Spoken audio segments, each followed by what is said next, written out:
Okay, let's move now to XTRF. Okay, we were talking about the different ways of finding, coming to the bigger margin, right?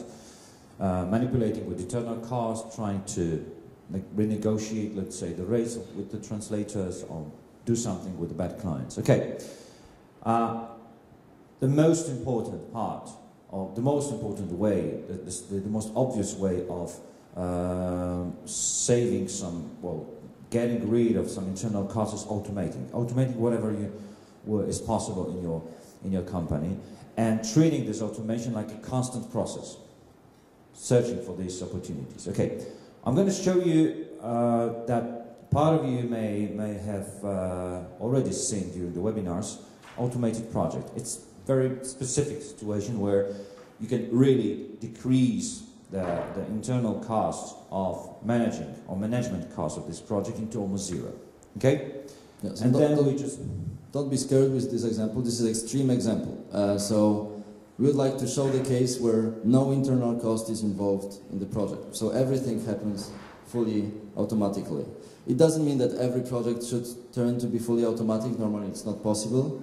But at least we'll go through different steps in this project, and then you can understand in your cases which parts of the projects at least you can automate, if not all of them. Okay, well, first of all, a little bit of introduction. This is a new portal, well, relatively new. Probably most of you have seen that, but it's a new portal for clients written in completely different technology than the original system. The principle that stayed behind this portal is simplicity. Probably in the old partner zone you could do more, but that must be simple for your clients. Okay, so you don't have to train them. And before I move to the automated project, just a couple of things. This is a dashboard. Here you can expose to your clients some, I would say, key reports that could be interesting to your clients. That would give to your clients the reasons of continuing working with you. Okay. Here you have information about the quotes on different stages, the projects, short information on the key, your company's key personnel that is in touch with the client, but also your client can go to invoices, check the outstanding ones, and, well, of course, more reports are available here. Again, the principle is to provide your clients with a simple solution, something simple that they can have use of that. By the way, this new portal becomes very often a kind of a selling point, because when you go with your laptop to your customer, actually you have something to show, right? Yeah, and portal normally meant an access for the client to information about the projects that you're doing with them, about costs, budgets, and so on. So this is one thing. The other thing is, if we are talking about reducing costs, it would be great to involve the customer in creation of the project, because somebody has to do it, but the client knows what he wants.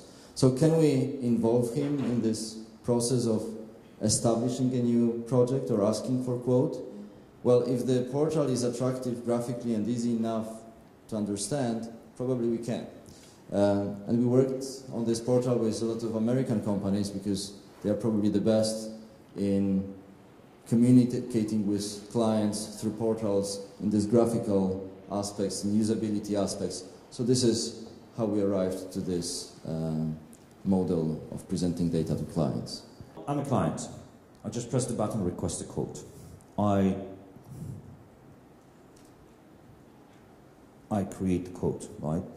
I choose the service I want to ask you, your translation company, to do for me, okay? Specialization. Okay, language burst. Okay, let me do this. Can you hear me? Thank you. It'll be much better. Okay, language English. Yeah, English.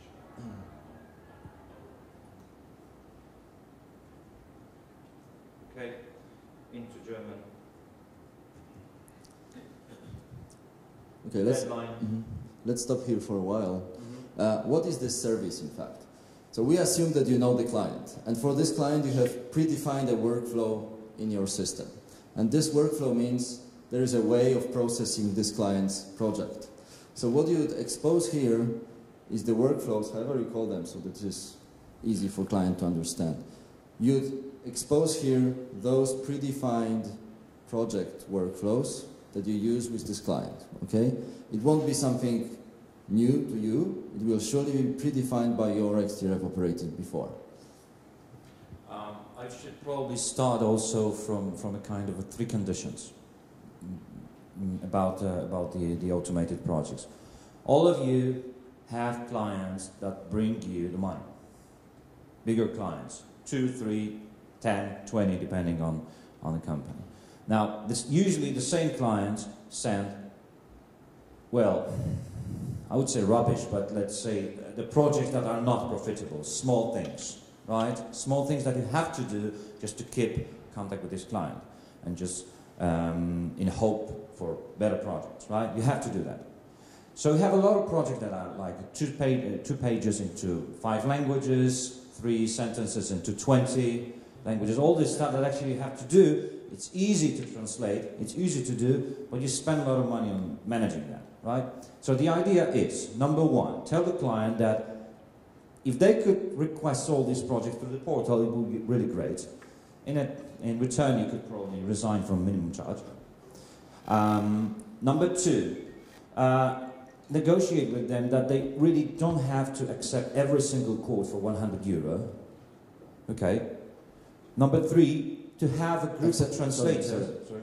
They don't have to accept, you mean they don't have to confirm? Yeah. So what you mean is if the client comes with a small job, maybe he doesn't need the quote.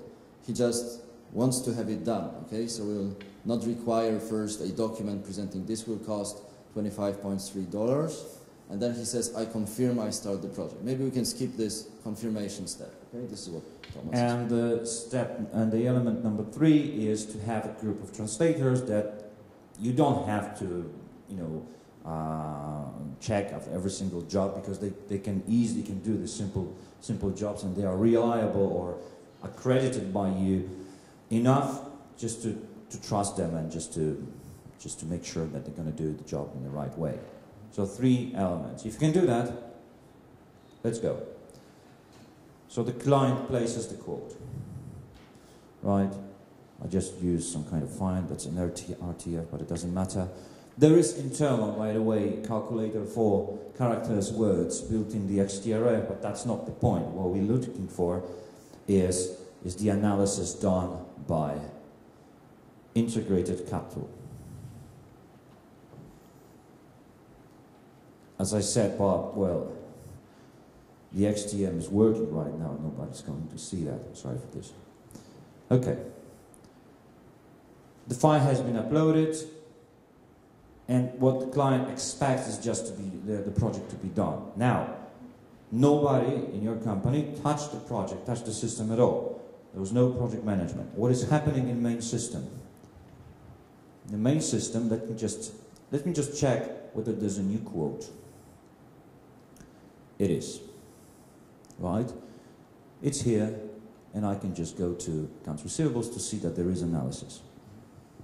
So what happened, in fact, is the system accepted the project from the client, and since the client chose the service, which we predefined in such a way that it uses a CAD tool in the background, so the systems communicated together, we got the analysis, it was imported back to XTRF, and we have all the calculations done. So basically the quote is ready, but in fact the project was confirmed, because this is what we chose in this scenario. Yeah. So what happens more? Well, there is a project, you can guess, right? There is a project, and the project is available here also, and what is most important, it's been started. Because there's no point for waiting for any confirmation. There's no confirmation. We just start the project, right? So this is in fact the graphical presentation of the service that we expose to the client. Okay? Internally we would call this workflow. The client would understand this as a service, and this service is composed of 2 steps. So what happened automatically is the analysis by integrated capital has been done. Technically, probably the quote has been sent to client, but just automatically accepted in the system. The project has been created, the project has been started. What is more, the project is organized in the way that the automated action in XTRF sends immediately requests to this trusted group of people who can do the translation, right? So now I move to my email box. There's a lot of emails, I'm sorry for that, but I act as a translator, client, provider, project manager, and so on. Now, I'm right now a translator. I got the email, by the way, it's customizable, but you know that. I'm fully available for this project. I click it, I get the confirmation. Very nice. What happens with the system in the XTRF? Well, by default, the first interested person takes the job. Right? Okay, so the status has been changed into started. Yeah, so we can see the statuses. The first thing is request for translator availability. This was ready from the beginning when we opened this page. And now this also turned to started, which means that the guy confirmed he would do it.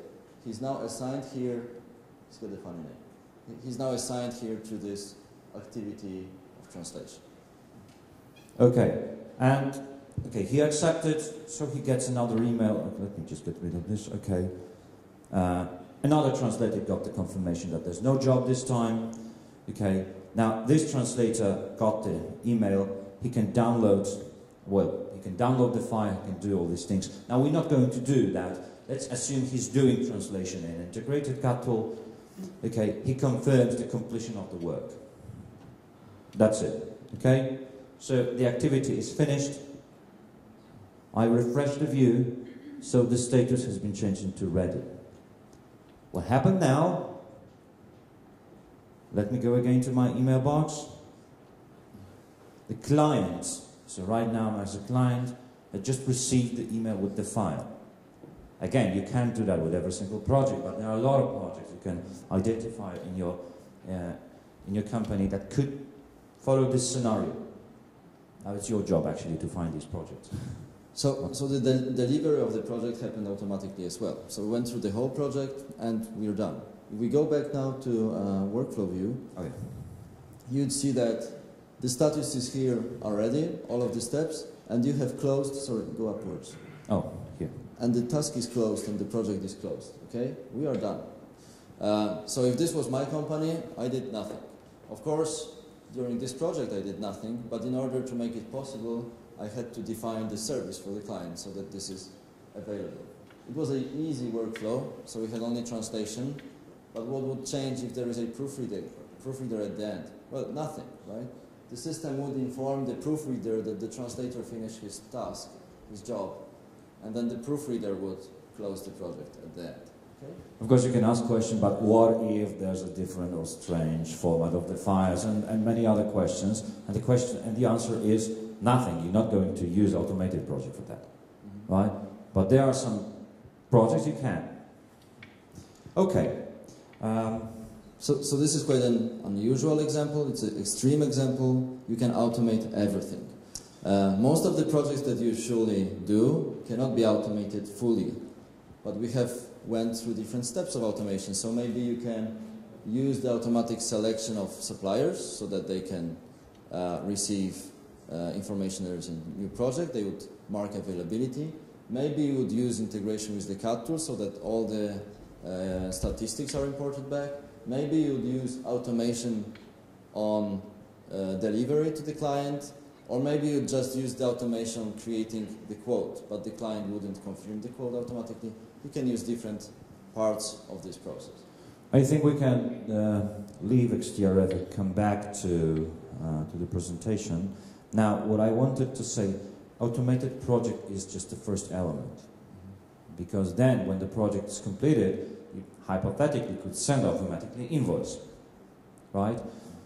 Now, I promise not to mention the name, but there is a company I know very well that has that sends automatically 80% of the invoices to the clients, and I think it's okay. I'm not going to say 100%, but 99% of all the bills sent to translators is automated also. What they have to concentrate is just on you know, some portals of their clients that they cannot automate because they have to go to the portal, they have to create the invoice on the portal, this kind of stuff.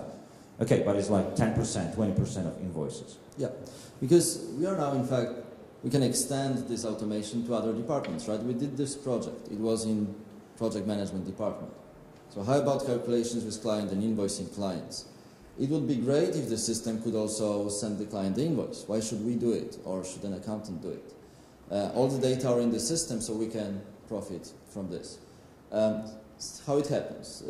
Thomas used this case. 80% of invoices can be automated. What you do, in fact, is you set up a periodic job, so something that the system does on its own periodically, and this job can mean check whether there is anything closed, any project ready which is not invoiced yet. And the system can do this check automatically. And if there is something which is not invoiced but can be invoiced, so it's finished and delivered, please produce the invoice. And if this invoice is produced, then deliver this invoice to the person in client organization who is indicated as responsible for invoices. Okay? So we can have it done. Since this is an automatic action, we can set this process to repeat every 5 minutes if you wish. Because the system does it in the background, nobody has to start this process. So every 5 minutes the system can check is there anything that can be invoiced. By the way, how the system knows what should be invoiced, well, you define it again in your customer profile. Some customers want to be invoiced immediately after the project, others want to wait for the end of the month, so the system will keep track of this in the right way. Of course, well, keep some, okay, don't automate, don't send everything, and don't do what I was doing to Simon, sending 25 times the reminder about 20 euro to Switzerland. So, okay. Forward for the next one. Okay. It's automatic, so it can come. Yeah, because when was the last time you checked your email? Yeah. Because then the follow-up on the invoices can be automatic as well. So if the invoice was not paid on time, then the system probably can produce an email saying to the client that this is an invoice waiting for payment, and can bring the copy of this email and all the data included with this. What you gain, in fact, is a better cash flow. We talked cash yesterday several times, right? If you forget to invoice your client on time, he most probably will use this case in order to pay you later. If you have a lot of clients who pay you with delays, and you spend time calling for payments, cash, and collection, then probably you receive money much later as well. So the capital that is owned by you but is possessed by your clients because they still didn't pay increases. So reducing this can improve your cash flow very well. Well, it works, the second and the third point together works like this. If you statistically send invoice every single day, right? You don't wait until the end of the month, or you don't do that every 2 weeks. You statistically get every day, you get some money on your bank account, right? So probably you can expect better cash flow. Okay. Okay, so if we summarize automated projects, invoicing, delayed payments, follow-ups, client portal usage, like whatever, emails with links, the emails that we showed you, probably also these automated requesting translators, all these little elements, there's no magic box, but just all these little elements can give you much higher level of automation in your company.